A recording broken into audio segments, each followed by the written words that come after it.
nome é Francis Grunewald, sou um Certified Financial Coach. É sumamente importante durante a temporada aqui para botar presupuesto, budget de finanças. De crise, é importante como ter melhor vista e manejo de finanças. É tomar pen, papel e escrever turbo entrada, turbo gasto e qualquer placa que resta, dune destino, dune número. Hopi viaja, nós não estamos manejando as finanças não bom, ou nós não estamos nos placa também, porque nós não toma o tempo de ter presupuesto de nossas finanças. Durante a temporada aqui de crise, nós temos que concentrar em 4 muralhas, de 4 walls que nós temos.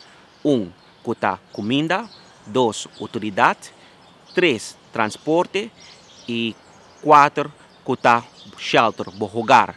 Essa aqui é 4 áreas que durante uma crise é necessário para botar budget de como placa também vai e como também manejar.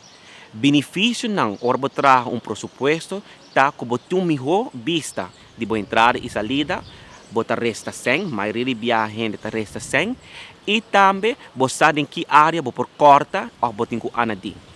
Amita Francis Grunewald, danke.